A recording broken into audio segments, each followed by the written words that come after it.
Marcus Chen pushed his cleaning cart down the long hallway of the Whitmore Performing Arts Academy. The wheels made a soft squeaking sound on the polished marble floor. It was 8 o'clock in the evening, and most of the students had already gone home. The building was quiet now, except for the distant sound of a violin coming from one of the practice rooms. Marcus was 42 years old. He had worked as a janitor at the academy for 15 years. Every day he cleaned the classrooms, mopped the floors, and emptied the trash bins. He wore a gray uniform with his name stitched on the front pocket. His hands were rough and calloused from years of hard work. His hair had started to turn gray at the sides. Most people who passed him in the hallways did not even look at him. To them, he was just the janitor, just another person who cleaned up after everyone else. But Marcus had a secret that no one at the academy knew about, a secret he had kept hidden for 20 years. He stopped his cart outside the main concert hall. The heavy wooden doors were slightly open. Marcus could see the stage inside, bathed in soft light. In the center of the stage sat a beautiful grand piano. It was a Steinway, black and shining, worth more money than Marcus made in 5 years. He stood there for a moment, just looking at it. His fingers twitched slightly at his sides. Every evening after the students left, Marcus cleaned the concert hall. He swept the aisles between the rows of red velvet seats. He wiped down the armrests. He mopped the stage floor around the piano. And every evening he was careful never to touch the piano itself. He would clean around it, dust near it, but never put his hands on the keys. It was not his place. He was just the janitor. Marcus pushed his cart through the doors and began his work. He started at the back of the hall and worked his way forward row by row.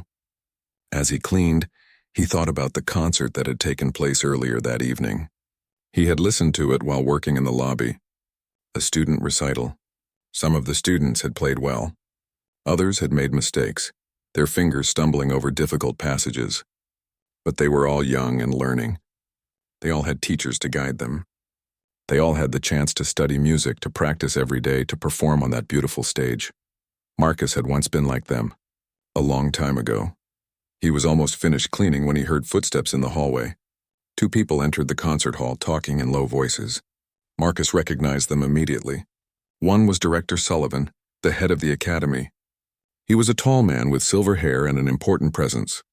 He always wore expensive suits and carried himself like someone who knew how important he was. The other person was Mrs. Patterson, the academy's head of admissions. She was a thin woman with glasses who always carried a folder full of papers. Marcus moved quietly to the side of the hall and continued his work. He had learned over the years to be invisible. People talked more freely when they forgot he was there. The faculty showcase is in 6 weeks, Director Sullivan was saying. We need to finalize the program soon. Have all the applications come in? Almost everyone has submitted, Mrs. Patterson replied. Though I must say we have an unusual application this year. Unusual how? Well, someone from the maintenance staff has applied to audition. Director Sullivan stopped walking. The maintenance staff? You mean someone who works here? Cleaning or what? Why would they apply for a faculty showcase? Mrs. Patterson looked at her folder. According to the rules we posted, the audition is open to all members of the Whitmore community. We never specified that it was only for faculty and students. Technically, the staff are part of the community. Director Sullivan laughed. It was not a kind laugh. Oh, that's rich. Who is it? One of the security guards? Don't tell me it's Frank from the cafeteria. Actually, it's Marcus Chen, one of the janitors. Marcus's heart stopped. They were talking about him. His application. He had submitted it 3 days ago, slipping it into the audition sign-up box when no one was around. He had almost not done it. He had stood in front of that box for 10 minutes, the paper shaking in his hands, before finally pushing it through the slot. Marcus Chen? Director Sullivan sounded amused. The quiet one who cleans the concert hall? I've seen him around. He must be at least 40. Does he play an instrument? The application says piano. Piano. Director Sullivan laughed again. This is absurd. Well, we can't refuse him if he applied through the proper channels. But this is clearly a waste of everyone's time. Put him first on the audition day. We'll let him play for a minute or two, thank him politely, and move on to the serious candidates. Should I send him the standard audition information? Mrs. Patterson asked. Yes. Follow the protocol. But honestly, this is going to be embarrassing. For him, I mean. I hope he doesn't expect us to actually consider him for the showcase. That's for real musicians, not janitors. They walked out of the hall, their footsteps fading down the corridor. Marcus stood very still, holding his mop. His hands were gripping the handle so tightly that his knuckles had turned white. He felt a mixture of emotions flooding through him. Anger, shame, determination. They thought he was a joke. A foolish old janitor who did not know his place. They were already laughing at him, and he had not even auditioned yet. But Marcus knew something they did not know. Something no one at the academy knew. He had not always been a janitor. Marcus finished his cleaning quickly. When he was done, he stood alone on the stage, looking out at the empty seats. The concert hall was silent now. Just him and the piano. He looked at it for a long moment. Then, for the first time in 15 years, he sat down on the piano bench. His heart was pounding. His hands were shaking as he lifted them over the keys. He did not press down. He just held them there, feeling the familiar position, the way his fingers naturally curved, the way his wrists aligned. It felt like coming home after a very long journey. Marcus took a deep breath and began to play. Very softly at first, just a simple scale. The notes rang out in the empty hall, clear and pure. His fingers remembered. Even after all these years, they remembered. He played for only a few minutes before stopping. He could not risk someone hearing him. Not yet, not until the audition. He stood up, closed the piano cover gently, and gathered his cleaning supplies. Then he left the concert hall and went to finish his evening rounds. But something had changed inside him. The decision was made. He would go to the audition. He would sit at that piano in front of Director Sullivan and all the faculty members and students. And he would show them who he really was. That night, Marcus took the bus home to his small apartment. It was a studio apartment in an old building on the edge of the city. The rent was cheap, which was all he could afford on a janitor's salary. The apartment had one room that served as his bedroom, living room, and kitchen. The bathroom was tiny. The windows looked out onto a brick wall. But Marcus had lived there for 15 years, and it was home. In one corner of the room sat his most precious possession, an old electronic keyboard. It was not a real piano, but it was all he could afford. He had bought it used from a pawn shop 10 years ago. Some of the keys stuck sometimes. The sound was not as rich as a real piano, but it worked. And every night after he came home from the academy, Marcus practiced on this keyboard. He had been doing this for years, every single night. Sometimes for an hour, sometimes for 3 or 4 hours. He practiced scales and exercises to keep his fingers strong and flexible. He practiced pieces from memory, the same pieces he had learned 20 years ago when he was a student himself. He practiced in the late hours when his neighbors were asleep, using headphones so no one would hear. No one knew. Not his neighbors, not his co-workers, not anyone at the academy. Marcus lived a double life. By day, he was an invisible janitor, pushing a cleaning cart and mopping floors. By night, in his small apartment, he was still a pianist. The pianist he had once been. The pianist he had never stopped being, even when life had forced him to give up everything else. Marcus sat down at his keyboard that night and began to practice. He needed to choose what he would play at the audition. It had to be something that would show his skill. Something that would prove he was not just a foolish janitor with impossible dreams. Something that would silence the laughter. He thought about Rachmaninoff's Piano Concerto No. 2. It was one of the most beautiful and challenging pieces ever written for piano. He had learned it 20 years ago, back when he was a student at the conservatory, back when everyone said he had a brilliant future ahead of him, back when he was called a prodigy. That seemed like a lifetime ago now. Marcus closed his eyes and began to play the opening measures of the concerto. His small keyboard could not capture the full power and emotion of the piece, but his fingers knew every note. His mind held every phrase. His heart remembered every feeling he had ever poured into this music. As he played, Marcus thought about his past. He thought about his mother. She had been so proud when he got accepted to the conservatory at age 18. He had been the first person in his family to go to college. His mother had worked 3 jobs to help pay for it. She had sacrificed everything for his education. She used to sit in the audience at his recitals with tears in her eyes, so happy to see her son playing on stage. Then, in his second year at the conservatory, his mother got sick, very sick. Cancer. The doctors said she needed treatment, but treatment was expensive. Their insurance did not cover everything. The bills piled up quickly. Marcus had to make a choice. He could stay in school and pursue his dream while his mother drowned in debt. Or he could leave school and help take care of her. It was not really a choice at all.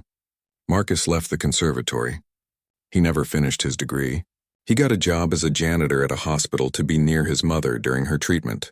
He worked as many hours as he could to help pay the medical bills. He watched his mother fight the cancer for 2 years. He held her hand in the hospital room. He told her not to worry about him, that his music could wait, that she was more important. She died on a Tuesday morning in April. Marcus was 21 years old. After his mother died, Marcus felt lost. He had given up his dream of being a pianist. He had no degree, no prospects, no future in music. He was just a janitor with a dream he could no longer pursue. He told himself he would go back to school someday. He would save up money and return to his studies. But months turned into years. The dream seemed further and further away. Then one day he saw a job posting. The Whitmore Performing Arts Academy needed a janitor. Something inside Marcus pulled him toward that job. Maybe it was foolish. Maybe it would hurt too much to be around music again. But he applied anyway. And he got the job. For 15 years, Marcus had worked at the academy. For 15 years, he had cleaned the rooms where students learned music. He had listened to thousands of lessons and rehearsals and concerts. He had been surrounded by music every single day. But he had never played. Not in public. Not where anyone could hear him. Only at night, alone in his apartment on his cheap electronic keyboard. Until now. Marcus finished playing the concerto. His hands were tired. It was past midnight. He needed to sleep because he had to work in the morning. But he felt something stirring inside him that he had not felt in a very long time. Hope, maybe even excitement. The audition was in 3 weeks. 3 weeks to prepare. 3 weeks to get ready to face Director Sullivan and everyone else who thought he was just a foolish janitor. 3 weeks to prove that dreams do not die just because life gets hard. 3 weeks to show that he was still a musician, even if the world had forgotten. Marcus stood up from his keyboard and got ready for bed. Tomorrow he would go back to work. He would push his cleaning cart and mop the floors and empty the trash. He would be invisible again, but in 3 weeks everything would change. In 3 weeks he would sit down at that beautiful Steinway piano on the stage of the concert hall. And he would play.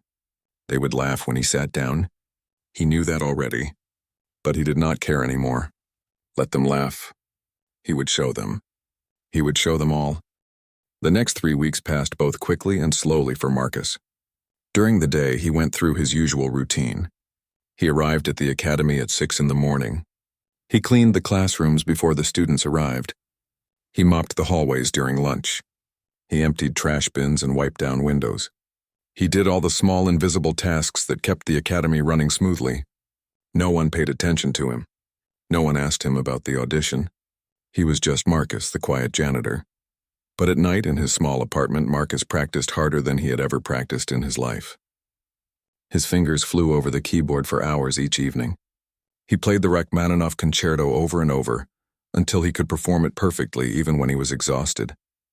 He practiced until his hands ached and his back hurt from sitting on the old piano bench he had found at a thrift store.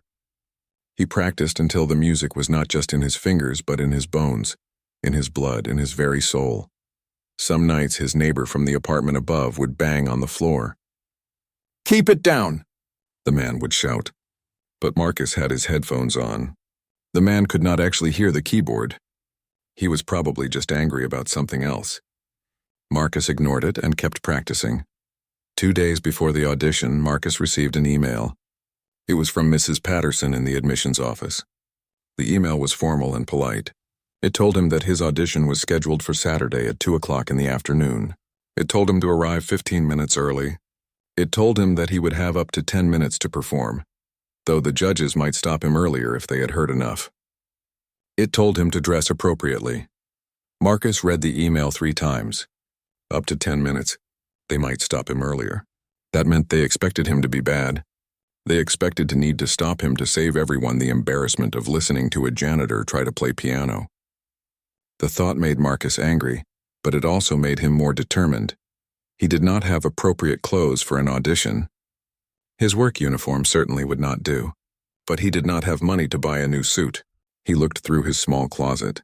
He had one dress shirt that he wore to funerals and other rare formal occasions. It was white but a little yellowed with age. He had a pair of black pants that were worn at the knees but still decent. He had one tie that his mother had given him years ago. It would have to be enough. He was a janitor. No one expected him to look like a professional musician anyway. The night before the audition, Marcus could not sleep. He lay in his bed staring at the ceiling. His mind raced with thoughts. What if he forgot the notes? What if his hands shook too much? What if the real piano felt too different from his electronic keyboard? What if he embarrassed himself in front of everyone? What if Director Sullivan was right and he was just a foolish old janitor who should know his place? But then Marcus thought about his mother. He thought about how she had believed in him, how she had sacrificed everything so he could study music, how she had told him, even on her deathbed, that he should never give up on his gift. "Promise me," she had whispered, her voice weak.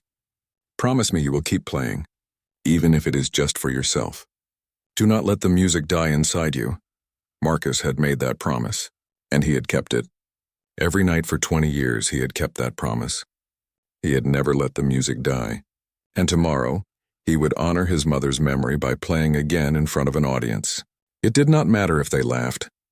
It did not matter if they thought he was a joke. He would play for his mother. He would play for the young man he used to be.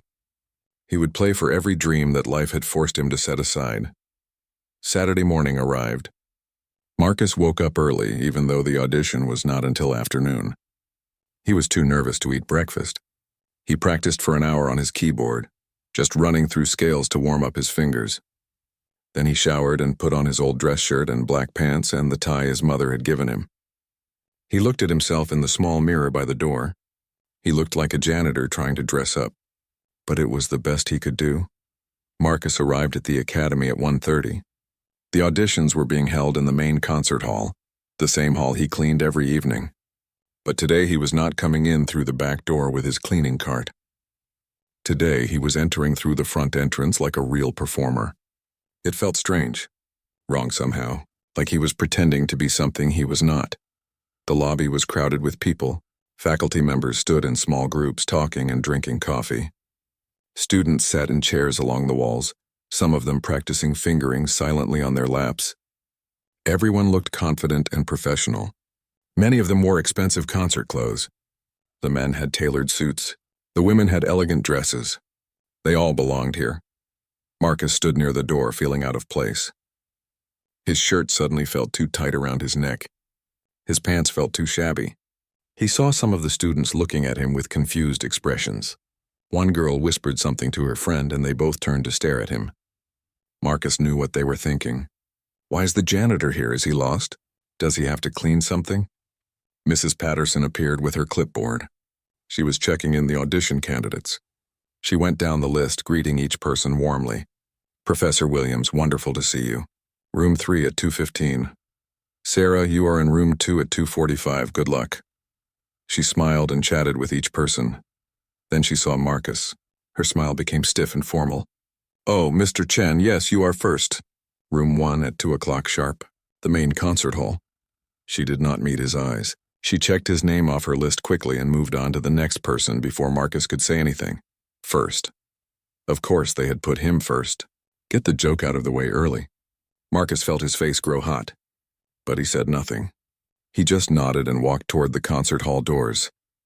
Inside the hall, several people were setting up. The judges sat at a long table in the center of the seating area, about halfway back from the stage. Marcus recognized them all. Director Sullivan sat in the middle, looking important with a leather folder in front of him. On his left was Professor Martinez, who taught piano at the academy. She was a famous concert pianist who had performed all over the world. On his right was Dr. Kim, who taught music theory. There were 2 other judges Marcus did not know well, but they all had serious professional expressions. Students were also gathering in the hall to watch the auditions. This was common. Students often came to watch and learn from the performances, but Marcus had not expected so many people. The seats were filling up quickly. He saw at least 50 students scattered throughout the hall, maybe more. They were young, probably between 15 and 25 years old. They all looked eager and excited to watch the auditions. Marcus stood at the side of the stage, partially hidden by a curtain. His heart was beating so fast he thought everyone must be able to hear it. His hands felt cold. His mouth was dry at exactly 2 o'clock. Director Sullivan looked at his watch and then nodded to Mrs. Patterson. She walked to the edge of the stage and called out in a clear voice, "First candidate, Marcus Chen." There was a moment of silence. Then Marcus heard it, a ripple of confused whispers running through the audience.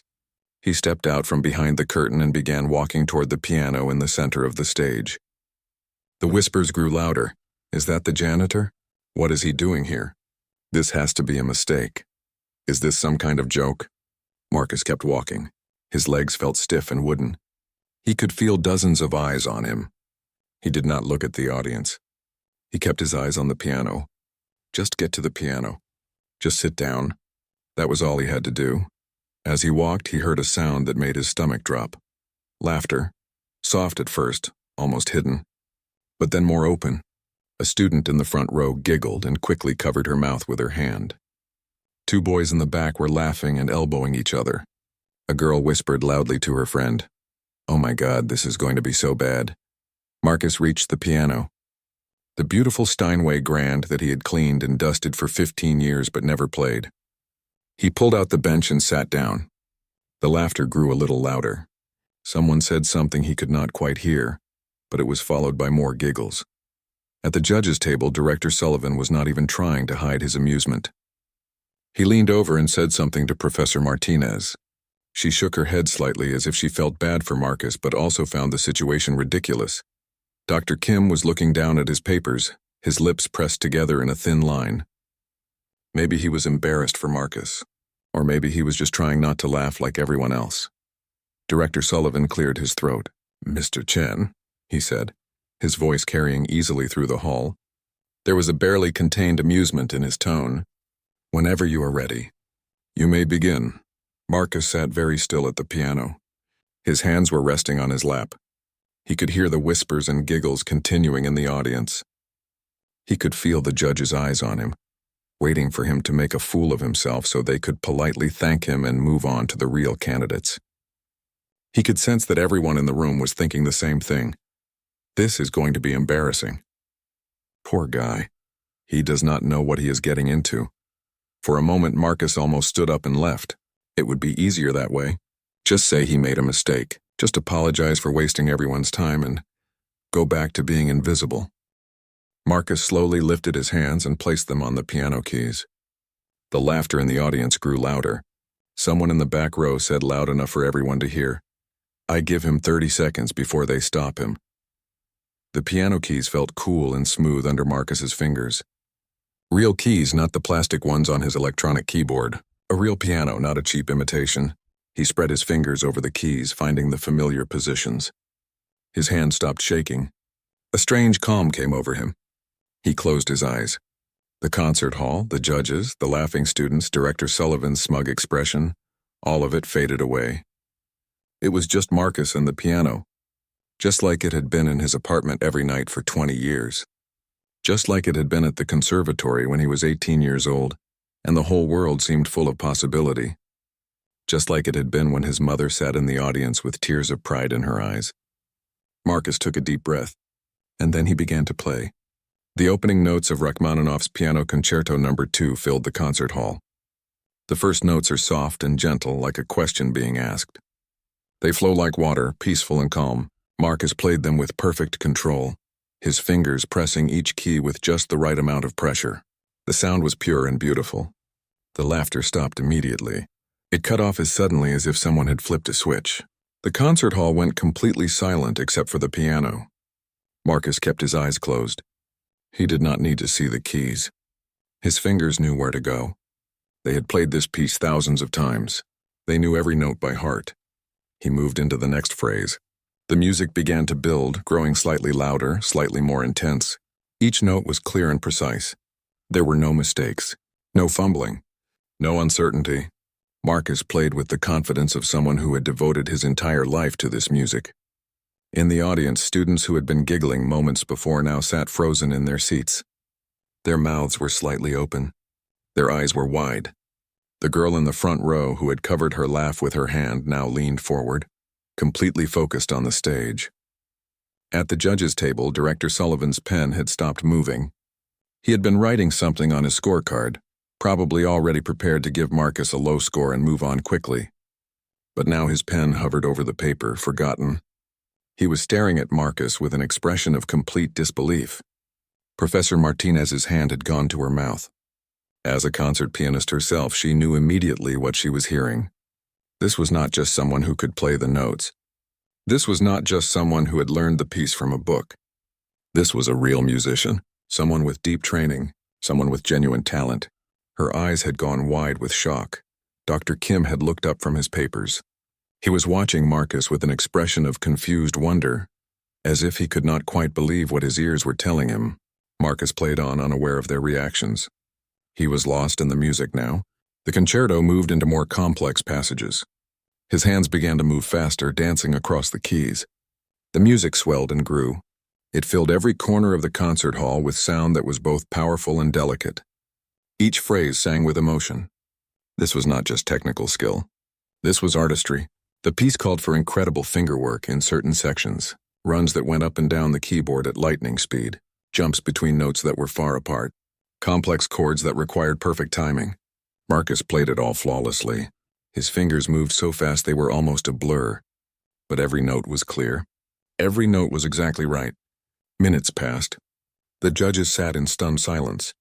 The students in the audience had completely forgotten to whisper or laugh. They were transfixed. Some of them had never heard anyone play this well before. Even the advanced students, the ones who thought they were good, realized they were hearing something far beyond their level. The music built toward a climax. This was one of the most challenging parts of the entire piece. The pianist has to play both melody and accompaniment at the same time, making it sound like two instruments instead of one. Marcus's left hand played deep, rich chords while his right hand played a soaring melody on top. The two parts wove together perfectly. Then came the moment that made Professor Martinez gasp out loud. There is a famous passage in this concerto that is notoriously difficult. Pianists practice it for months. Many never get it quite right. Marcus played it perfectly, not just correctly, but with such emotion and beauty that it brought tears to some people's eyes. Director Sullivan was no longer smiling. His face had gone pale. He was gripping the edge of the table. His expression showed shock and something else. Recognition. Like he was remembering something, like he was seeing a ghost from the past. Marcus continued playing, completely unaware of the shockwaves he was sending through the concert hall. His eyes remained closed. His body swayed slightly with the music, moving naturally with the rhythm and flow of the piece. His face showed deep concentration, but also something else. Peace. Joy. This was where he belonged. This was who he really was. The concerto moved into a quieter section. After all the power and intensity, the music became soft again, gentle, almost like a lullaby. This part required a different kind of skill. It was easy to play loud and fast, but to play soft and slow while keeping the audience captivated, that was the mark of a true artist. Marcus played so softly that people in the back rows had to strain to hear. But every note was clear. Every phrase was perfect. The silence in the hall was absolute. No one coughed. No one shifted in their seat. Everyone was afraid to make a sound that might disturb the music. In this quiet section, something happened to Marcus. A memory came to him. He was 18 years old again, sitting at a piano in the conservatory. His mother was in the audience. It was his first big recital. He had been so nervous that morning that he thought he might be sick. But his mother had held his hands and looked into his eyes. "Just play for me," she had said.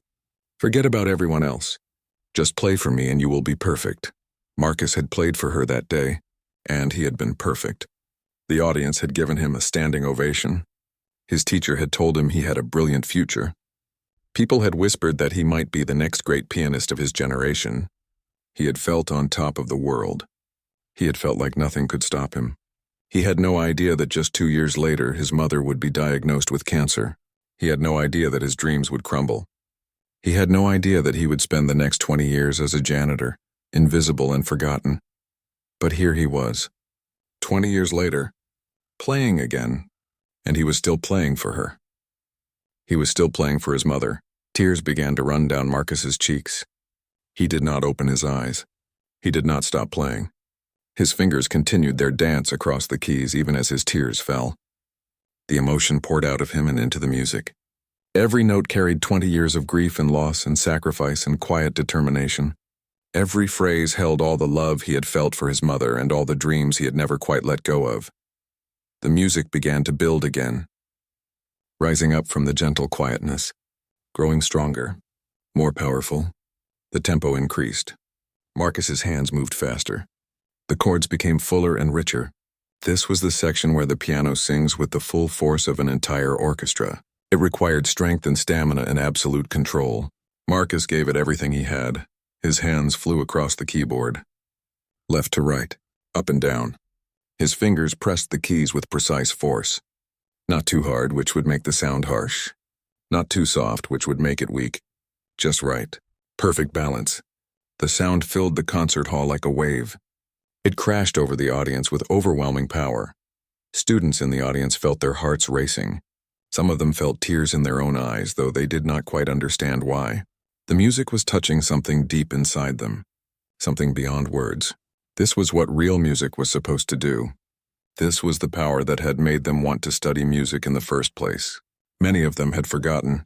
They had gotten caught up in competition and grades and trying to impress their teachers. But hearing Marcus play reminded them why music mattered. At the judges' table, Professor Martinez had tears streaming down her face. She made no effort to wipe them away. She had performed this same concerto herself many times. She knew every note. She knew how difficult it was. She knew what it took to play it at this level. She had heard many famous pianists perform it. But she had rarely heard anyone play it with this much raw emotion, this much heart, this much soul. Dr. Kim was shaking his head slowly, his expression one of amazement. He kept looking at his colleagues as if to confirm that they were hearing what he was hearing. That this was really happening. That the janitor they had all laughed at was actually a master pianist. Director Sullivan sat completely still. His face had gone from pale to flushed. His hands gripped the edge of the table so tightly that his knuckles were white. His mind was racing. 20 years ago, a young prodigy named Marcus Chen. He had been at a conference where the boy had performed. Everyone had talked about him. Everyone had said he would be famous someday. And then he had just disappeared. No one knew what had happened to him. People had speculated. Maybe he had burned out. Maybe the pressure had been too much. Maybe he had not been as talented as everyone thought. But no one knew the truth, until now. Sullivan's mouth went dry as the realization hit him. This was that Marcus Chen, the prodigy, the young man everyone had called the next great pianist. He had been working at the academy for 15 years. 15 years, right under Sullivan's nose. Cleaning floors, emptying trash, invisible. And Sullivan had never known, had never asked, had never seen him as anything more than just the janitor. The shame of it made Sullivan feel sick to his stomach. He had laughed at this man. He had called him a joke. He had told Mrs. Patterson to schedule him first, so they could get the embarrassment over with quickly. He had been so certain that Marcus was just a foolish janitor with delusions. He had been so wrong. Marcus reached the final section of his performance. He had planned to play about 8 minutes of the concerto, knowing that the judges might stop him before he finished. But no one had stopped him. No one had said a word. He had played for nearly 9 minutes now, and still the hall was silent except for the piano. The final phrases of the piece were some of the most beautiful. After all the drama and intensity, the music comes back to a place of peace. It is like the end of a storm, like the sun breaking through clouds. Marcus played these final phrases with tenderness and love. Each note was a gift. Each chord was a prayer. His hands pressed the final keys. The last notes hung in the air for a long moment. Then silence, complete total silence. Marcus slowly opened his eyes. His cheeks were wet with tears. His hands were trembling now that the music had stopped. He blinked, suddenly aware of where he was. The bright stage lights, the piano, the concert hall. He looked out at the audience for the first time since he had started playing. What he saw shocked him. Every single person was staring at him with expressions of disbelief. Students sat frozen in their seats, their faces showing wonder and confusion and awe. No one was laughing now. No one was whispering. They all looked like they had just witnessed something impossible. Marcus turned to look at the judges' table. Director Sullivan was staring at him with his mouth slightly open. Professor Martinez had her hand over her heart, tears on her face. Dr. Kim was shaking his head slowly as if he still could not quite believe what he had just heard. The silence stretched out. 5 seconds, 10 seconds. Marcus did not know what to do. Should he stand up?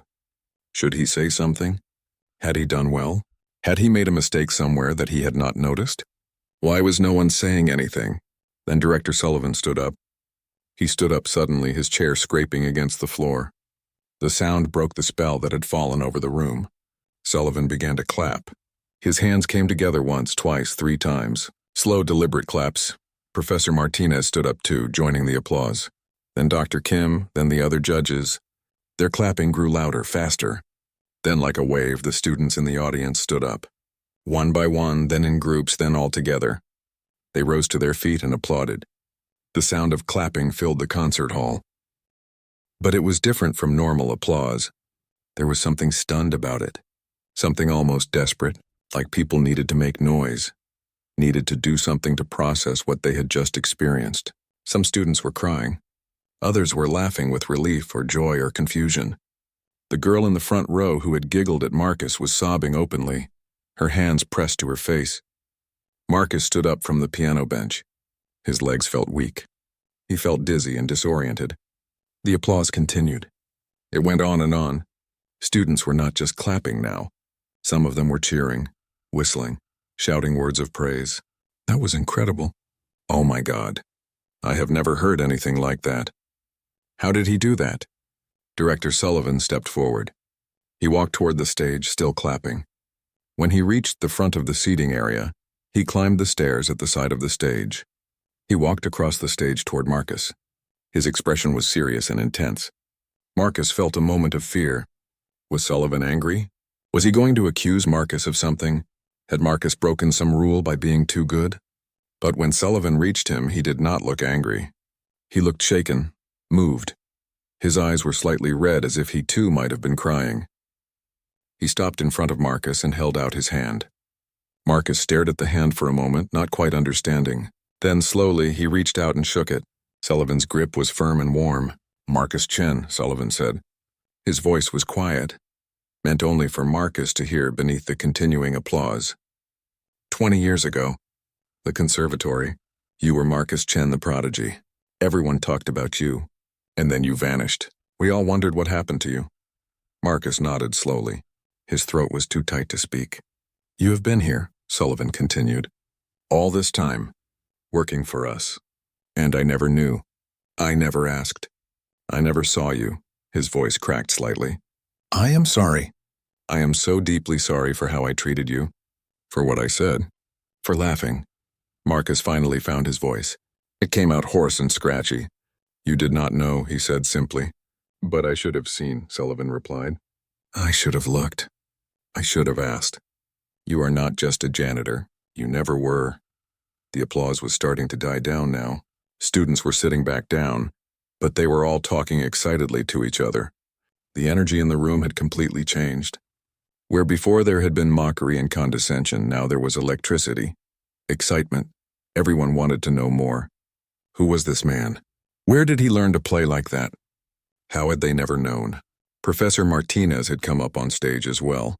She approached Marcus with tears still on her cheeks. Mr. Chen, she said, her voice full of emotion. That was one of the most moving performances I have ever heard. And I have heard many. The technique was flawless, but more than that, the emotion, the depth, the soul you put into every note. She shook her head. I have been teaching piano for 30 years. I've heard hundreds of students and professionals. What you just did was extraordinary. Marcus did not know what to say. He had imagined many outcomes for this audition. He had imagined being stopped after 30 seconds. He had imagined polite but dismissive thanks. He had imagined having to walk off the stage in humiliation while people laughed. But he had never imagined this. He had never imagined that people would stand and applaud, that a famous concert pianist would call his performance extraordinary, that the director who had laughed at him would apologize. Thank you, he managed to whisper. It was all he could say. Dr. Kim came over as well. Mr. Chen, I have to ask, where did you study? Obviously, you have had serious training. Classical training at the highest level. This is not something someone teaches themselves. Marcus took a shaky breath. I went to the Brookfield Conservatory. For 2 years. But I had to leave. Family reasons. I never finished my degree. Brookfield? Dr. Kim's eyes widened. That is one of the best conservatories in the country. 2 years there would have been intensive. But to maintain that level of skill for, he paused, calculating. It must be at least 15 or 20 years since then? How did you keep playing? I practice, Marcus said simply. Every night. In my apartment. I have a keyboard. It is not a real piano, but I practice for several hours every night. I have never stopped. The judges exchanged looks. There was something profound in what Marcus had just said. He had practiced alone for 20 years. No teacher. No performance opportunities. No audience. No recognition. Just a man and his music and his determination to keep his promise to his mother. To never let the music die inside him. More students were coming up to the edge of the stage now. They wanted to congratulate Marcus. They wanted to shake his hand. They wanted to tell him how much his performance had moved them. Marcus felt overwhelmed. All these years of being invisible, and now suddenly everyone saw him. Everyone wanted to talk to him. A young woman with dark hair pushed her way through the small crowd. Mr. Chen, she said, her voice urgent. I am Maya. I am a junior here studying piano. I have to tell you I was about to quit. I was going to leave the academy. I felt like I was not good enough. Like I would never be good enough. But hearing you play just now, seeing how much emotion and love you put into the music, it reminded me why I started playing in the first place. You saved my dream. Thank you. Marcus looked at the young woman. She was about the same age he had been when he left the conservatory. Her eyes were shining with tears and hope. He understood exactly how she felt. Do not quit, he said softly. No matter how hard it gets. Keep playing. Keep the music alive. That is the most important thing. She nodded, wiping her eyes, and stepped back to let others come forward. The concert hall was still buzzing with excitement 15 minutes after Marcus had finished playing. Students clustered in small groups, talking animatedly about what they had just witnessed. Some of them kept looking back at the stage where Marcus stood, surrounded by judges and faculty members. Word was spreading quickly throughout the academy. People who had not been at the audition were rushing to the concert hall to find out what had happened. Why was everyone talking about the janitor? Director Sullivan finally raised his hand for quiet. Ladies and gentlemen, he called out.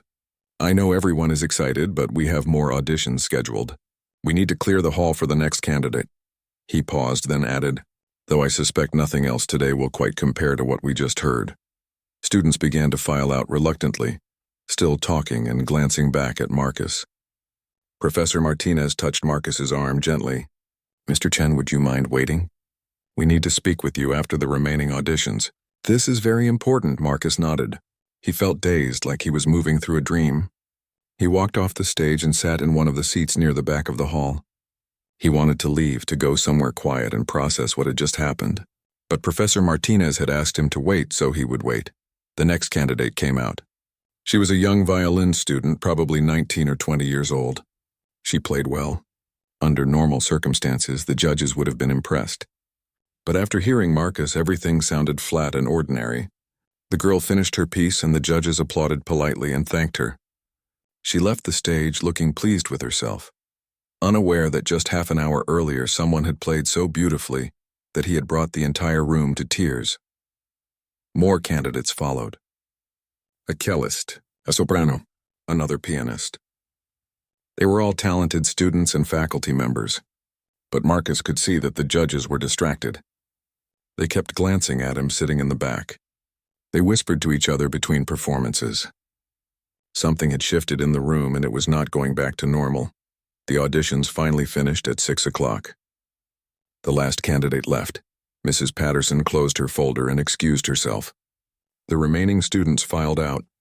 Soon it was just Marcus and the 5 judges sitting at their table. The concert hall felt very large and empty now. Director Sullivan stood up and walked back to where Marcus was sitting. The other judges followed him. They pulled chairs into a small circle and sat down. Marcus felt nervous again. He was not used to this kind of attention. Mr. Chen, Sullivan began. He seemed to be choosing his words carefully. What we witnessed today was remarkable. Truly remarkable.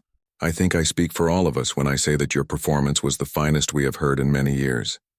The technical skill was at a professional level. But more than that, the emotional depth and maturity of your playing was extraordinary. Marcus did not know how to respond, so he just nodded. Professor Martinez leaned forward. "Marcus, may I call you Marcus?" He nodded again. "Marcus, I need to understand something. You said you studied at Brookfield Conservatory for 2 years. That was 20 years ago, correct?" "Yes," Marcus said quietly. "I was 18 when I started. I left when I was 20. And you have not had any formal instruction since then? No teacher? No coaching?" "No, I could not afford it. I just practiced on my own."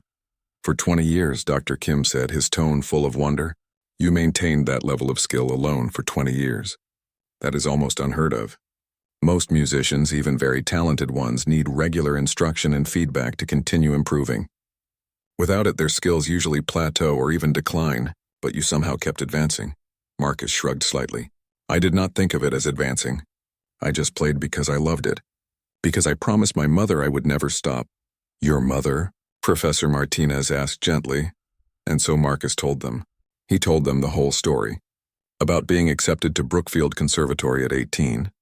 About his mother's cancer diagnosis in his 2nd year. About the impossible choice he had faced between his dreams and his family. About working as a janitor at a hospital to help pay medical bills. About holding his mother's hand as she died. About the years of grief and loss that followed. About seeing the job posting at Whitmore Academy and feeling drawn to it. Wanting to be near music again even if he could not play professionally. About practicing every night on his cheap keyboard in his small apartment. About keeping his promise to never let the music die. As he spoke, his voice sometimes broke. Tears ran down his face again, but he did not try to hide them. He had spent so many years being invisible, hiding who he was. He was tired of hiding. The judges listened in complete silence. Professor Martinez was crying openly. Even Director Sullivan's eyes looked suspiciously bright. When Marcus finished, there was a long silence. Finally, Sullivan spoke. His voice was thick with emotion. "Marcus, I owe you an apology. A deep and sincere apology. When I heard that you had signed up for the audition, I laughed. I thought it was absurd. I told Mrs. Patterson it would be embarrassing for you. I scheduled you first so we could get it over with quickly. I saw you as just a janitor. Just someone who cleaned up after us. I never saw you as a person with a history, with dreams, with incredible talent. That was cruel and wrong of me. I am truly sorry." Marcus looked at him. He could see that Sullivan meant it. "You did not know," he said again. "But I should have," Sullivan insisted. "I should have been curious. I should have asked. You worked here for 15 years and I never once asked you about your life, your interests, your background. That speaks poorly of me as a human being. We all get so caught up in our own importance, in the hierarchy of who we think matters and who does not. But today you taught us all a valuable lesson. Talent and worth are not determined by job titles or social status." Dr. Kim cleared his throat. "Marcus, I think I can speak for all of us when I say that we would like to help you. To support you in whatever way we can. What do you want? What would make you happy?" Marcus looked at them surprised. "I have not thought about it," he admitted. "I never expected any of this. I just wanted to play one more time. On a real piano. In front of an audience. I wanted to prove to myself that I was still a pianist. That those 2 years at the conservatory were not just a dream. You are more than still a pianist," Professor Martinez said firmly. "You are a master. Your level of artistry is what I would expect from someone who has been performing professionally for decades. I teach students who practice 8 hours a day with the best instructors in the world, and many of them will never play with the depth and emotion that you showed today. Marcus," Sullivan said, leaning forward, "how would you feel about finishing your degree? Coming back to school properly this time? We cannot offer you a spot at Brookfield, of course, but Whitmore has its own degree program. It is not quite as prestigious as Brookfield, but it is still highly respected. We could arrange a full scholarship. You could complete your studies and finally get the degree you should have gotten 20 years ago." Marcus stared at him. "A scholarship? But I am 42 years old. I am too old to be a student." "Nonsense," Professor Martinez said. "We have had older students before. Not many, but some.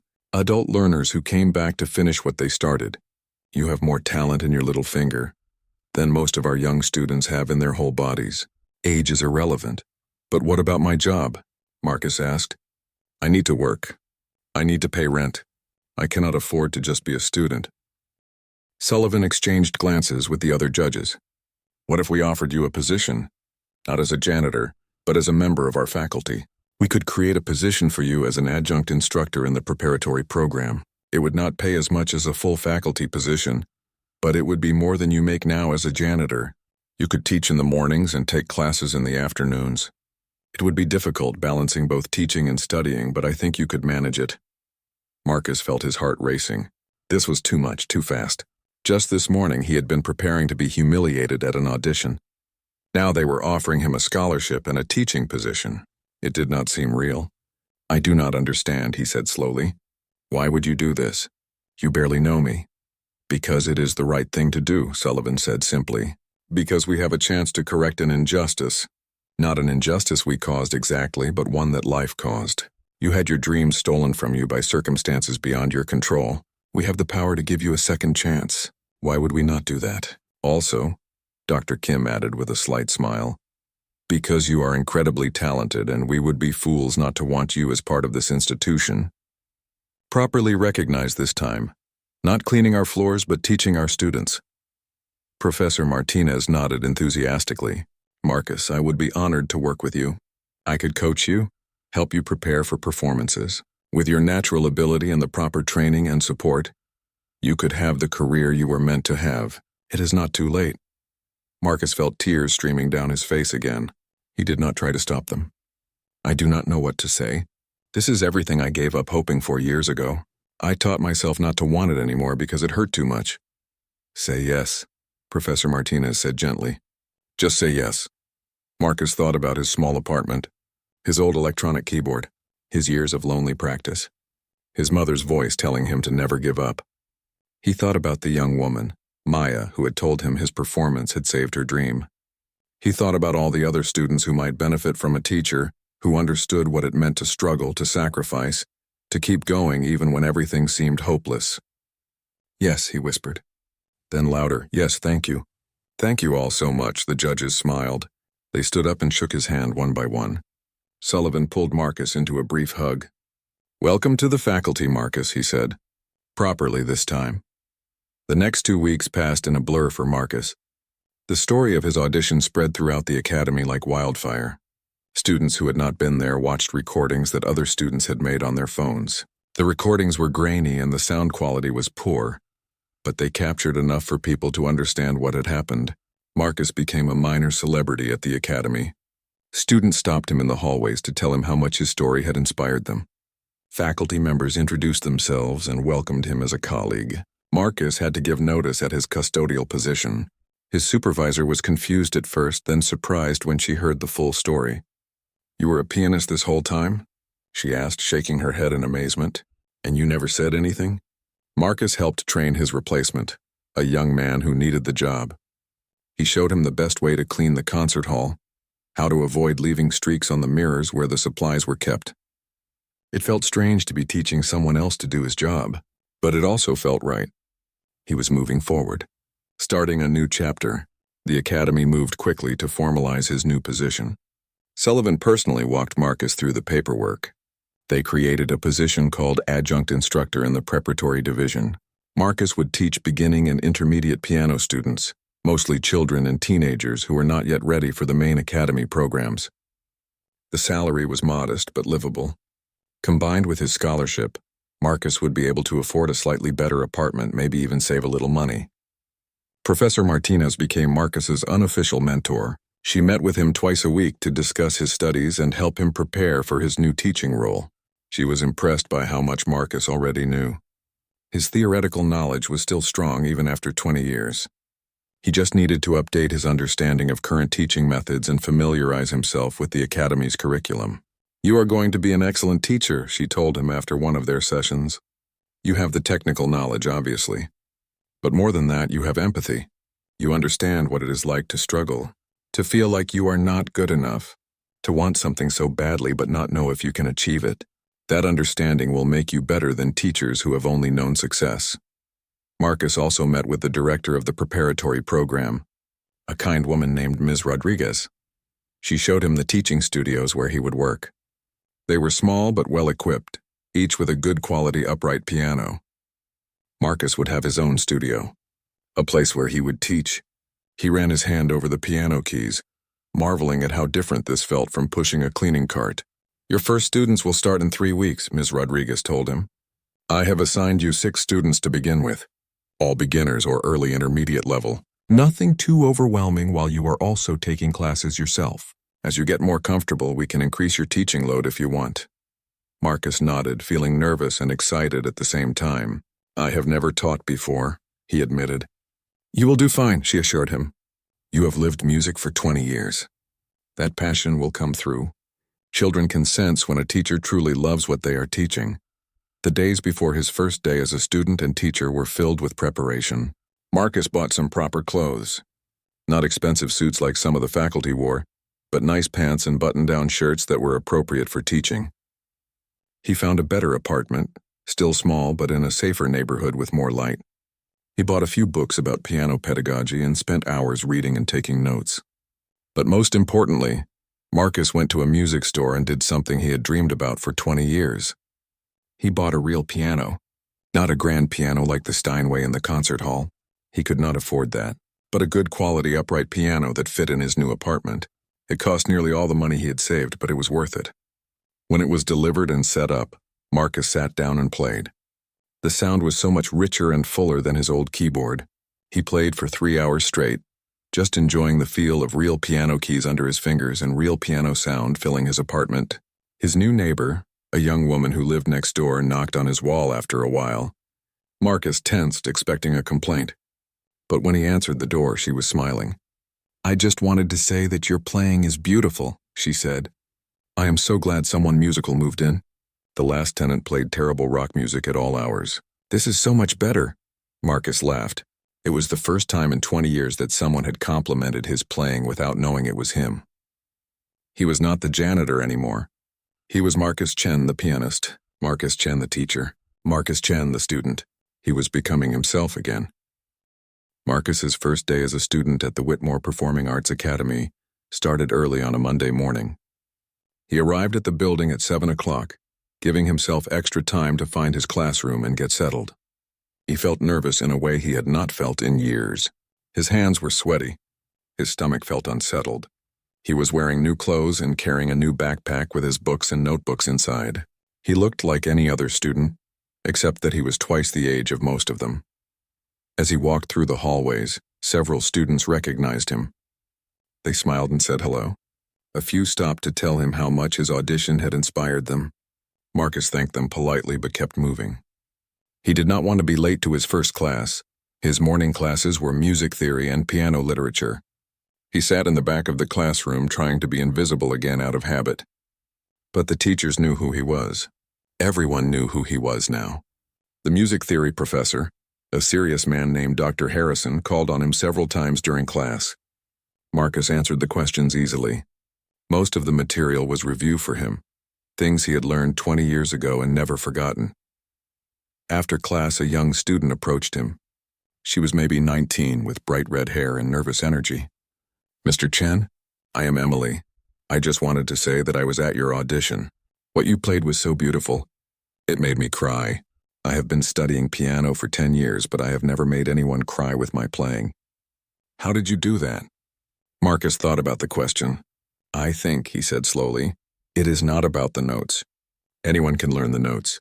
It is about what you put into the music, what you feel, what you have lived. Music is a way to share your soul with other people. When you play, you have to be willing to be vulnerable, to let people see your pain and your joy and everything in between. That is what makes music powerful." Emily nodded thoughtfully. "I will try to remember that. Thank you." Marcus's afternoon was dedicated to teaching. His first student was a 9-year-old boy named Tyler. Tyler's mother brought him to the studio and introduced him to Marcus. Tyler looked shy and uncertain, clutching his beginner piano book to his chest. "Hello, Tyler," Marcus said warmly, kneeling down to the boy's level. "I am Mr. Chen. I am going to be your piano teacher." "Are you excited to learn piano?" Tyler nodded but did not say anything. His mother gave Marcus an apologetic look. "He is a bit shy," she explained. "But he loves music. He asked to practice every day." After Tyler's mother left, Marcus sat down at the piano bench and patted the space next to him. "Come sit here. Let me show you something. Tyler climbed up on the bench. Marcus played a simple melody, just a few notes. Do you like that? Tyler nodded. Do you want to learn to play it? Another nod. Okay, we will start easy. First, I will show you where to put your hands. The lesson went well. Tyler was shy but attentive. He listened carefully to everything Marcus said. He tried hard to position his fingers correctly on the keys. By the end of the 30-minute lesson, he could play a simple 5-note melody. His face lit up with pride. I did it, he said, speaking for the first time. I really played it. You did, Marcus agreed, smiling. You are a natural. Keep practicing this week, and next time we will learn something new. Tyler's mother was delighted when she came to pick him up. He is already playing something? She asked in amazement. Tyler played his little melody for her proudly. She hugged him. That is wonderful, sweetie. She turned to Marcus. Thank you so much. He already loves you as a teacher. Marcus felt a warmth in his chest. This was what teaching felt like. Sharing his love of music with someone else. Watching that spark of joy when a student accomplished something new. It felt good. It felt right. His other students that day were similar. A teenage girl who was preparing for auditions. A middle-aged woman who had always wanted to learn piano and was finally taking lessons. A 10-year-old boy who was more interested in playing video game music than classical pieces. Marcus adjusted his teaching style for each one. He was patient and encouraging. He remembered what it felt like to be a beginner. To struggle with something that seemed impossible until suddenly it clicked. The weeks passed quickly. Marcus fell into a routine. Classes in the morning. Teaching in the afternoon. Practice at night on his new piano. It was exhausting but fulfilling. He was busier than he had been in years, but he was also happier. His relationship with Professor Martinez deepened. She was not just his advisor but became a true friend. They met regularly to discuss music and teaching and life. She coached him for his first real performance as a student, which was scheduled for 6 weeks after the semester started. You have been playing for 20 years on your own, she reminded him. But performing in front of an audience is different. You need to practice managing your nerves. Practice walking on stage, sitting down at the piano with confidence. Practice bowing afterward. These things matter. Marcus followed her advice. He practiced not just the music, but the whole experience of performing. He imagined the audience. He practiced controlling his breathing. He reminded himself that he had already played in front of the most critical audience possible at his audition. Anything after that would be easier. The faculty showcase was held 6 weeks after Marcus's audition. Director Sullivan had insisted that Marcus be included in the program. Not as a curiosity or a novelty, but as a legitimate performer. Marcus would be playing alongside faculty members and advanced students. His name was printed in the program. Marcus Chen, Adjunct Instructor, Preparatory Division. The night of the showcase, Marcus arrived early. The concert hall was the same one where he had auditioned, the same one he had cleaned for 15 years. But walking into it now felt completely different. He was not coming in through the back door with a cleaning cart. He was coming in through the front entrance as a performer. The hall filled up quickly. Students came to watch. Faculty members came to support their colleagues. Some people from the community came, having heard about the showcase through advertisements. Marcus peeked out from backstage and estimated at least 300 people in the audience. His stomach fluttered with nerves. Professor Martinez found him backstage. How are you feeling? She asked. Terrified, Marcus admitted. She laughed. Good, that means you care. Use that nervous energy in your performance. Let it fuel your passion. She squeezed his shoulder.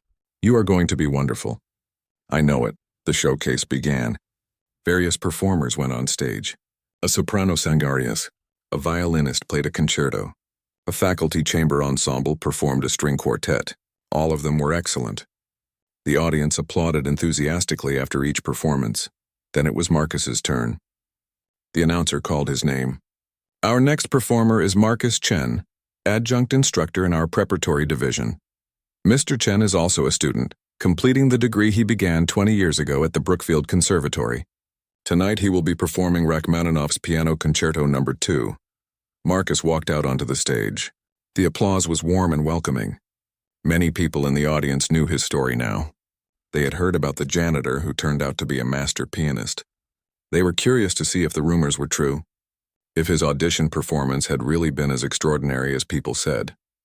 Marcus sat down at the piano. The same Steinway he had played at his audition. The same piano he had dusted and cleaned for 15 years without ever touching the keys. He looked out at the audience. He saw Professor Martinez sitting in the front row, giving him an encouraging smile. He saw Director Sullivan. He saw his students, including young Tyler with his mother.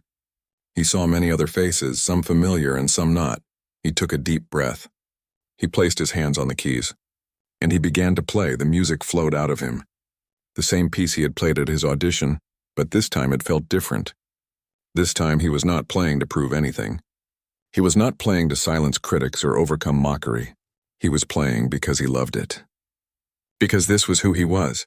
Because his mother had told him never to let the music die, and he had kept that promise.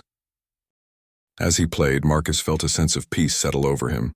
For 20 years he had felt like part of him was missing, like he was living half a life hiding his true self from the world. But now, sitting at this piano, sharing his music with hundreds of people, he felt whole again. He felt like himself. The concerto built to its powerful climax. Marcus poured everything into it. All his years of struggle, all his grief for his mother, all his quiet determination, all his joy at having this second chance. The piano sang under his hands. The music filled every corner of the hall. And when he played the final gentle notes, there was a moment of perfect silence. Then the audience erupted. They stood up as one, applauding and cheering. The sound was overwhelming. Marcus stood up from the piano bench and bowed. Tears were streaming down his face, but he was smiling. He was really smiling for the first time in 20 years. People were on their feet, applauding wildly. He saw Tyler jumping up and down, clapping his hands. He saw Professor Martinez with tears on her face, applauding so hard her hands must hurt. He saw Director Sullivan nodding with what looked like pride. He saw students crying and cheering. He saw strangers moved by music they had just heard for the first time. Marcus bowed again and walked off the stage. But the applause did not stop. The announcer had to come out and gesture for quiet so the showcase could continue. Even as the next performer prepared to go on stage, people were still talking about Marcus's performance. After the showcase ended, Marcus was surrounded by well-wishers. People wanted to congratulate him. Students wanted to ask him questions. Parents asked if he was taking new students. He answered as best he could, still feeling dazed and overwhelmed. A reporter from the local newspaper approached him. "Mr. Chen, would you be willing to do an interview? I think our readers would love to hear your story." The janitor who became a pianist.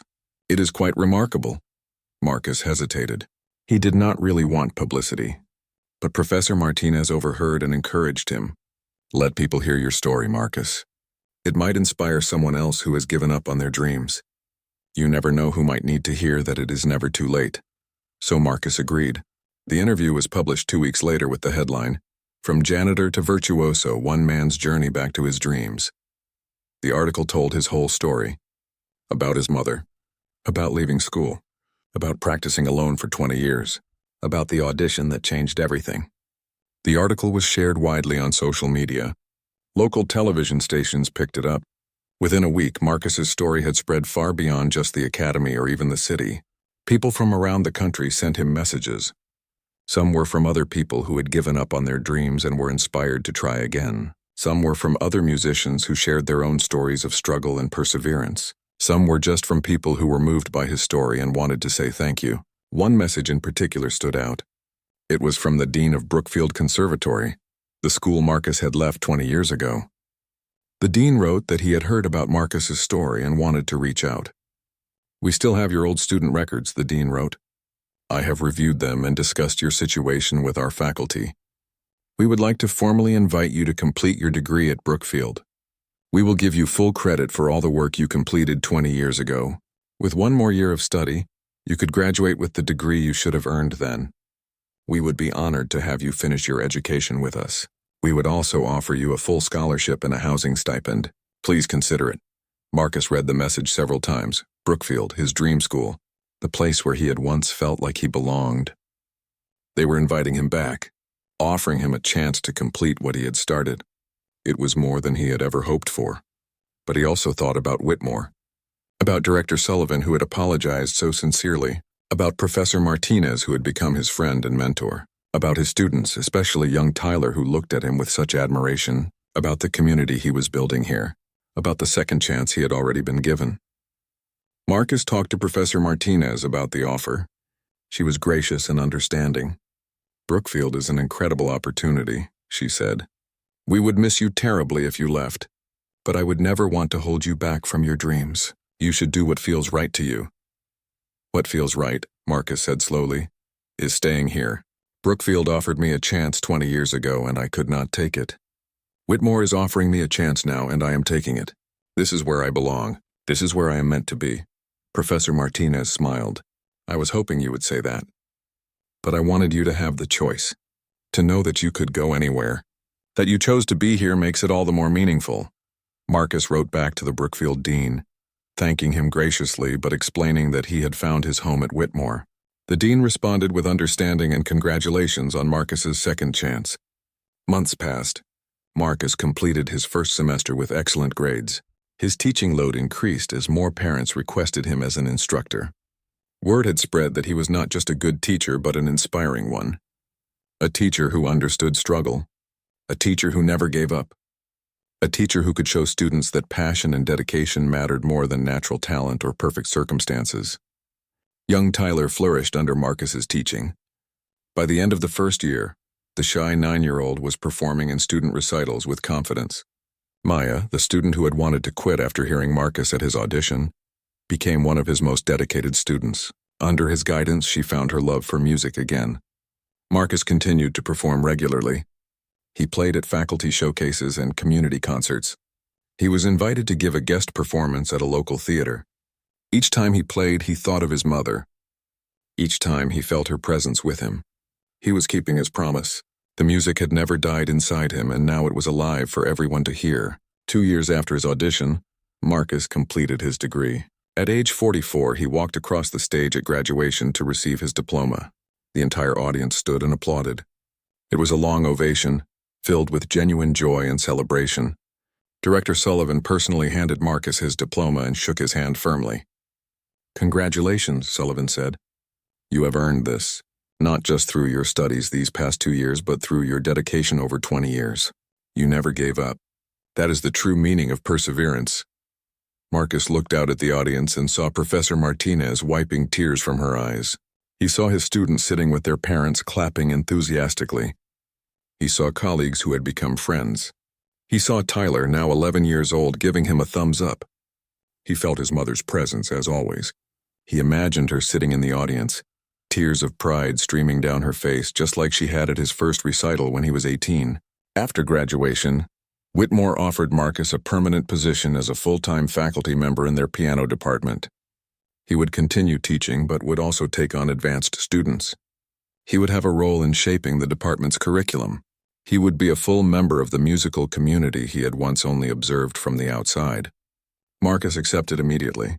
Years later, Marcus would look back on that audition as the moment his life changed, the moment he stopped being invisible, the moment he stopped being afraid to show the world who he really was. But he also understood that the audition had not created anything new.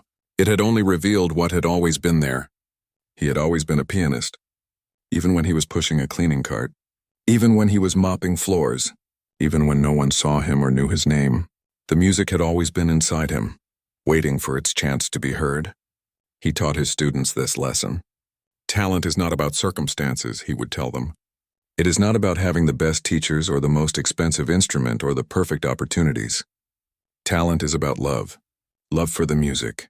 Love strong enough to keep going when everything else falls apart. Love strong enough to practice alone for 20 years with no audience and no recognition. If you have that kind of love, nothing can stop you. Not poverty, not tragedy, not time. Not even your own doubts. His students listened, and they believed him, because he was living proof that it was true. Marcus's story became part of the academy's folklore. New students would hear about the janitor who became a professor, the man who never gave up, the man who silenced a room full of skeptics with nothing but his hands on a piano and his heart in the music, the man who proved that it is never too late for a second chance. And on quiet evenings, Marcus would sit at the piano in his apartment, the good quality upright that he had bought with his first real paycheck. He would play for hours, just as he had done for 20 years when he was alone and invisible. But now he played with joy instead of grief, with hope instead of resignation, with the knowledge that dreams deferred are not always dreams denied. Sometimes they are just dreams waiting for the right moment to bloom. He played for his mother, keeping his promise. He played for his students, showing them the way. He played for himself, the young man who had once been called a prodigy and the older man who had finally become what he was always meant to be.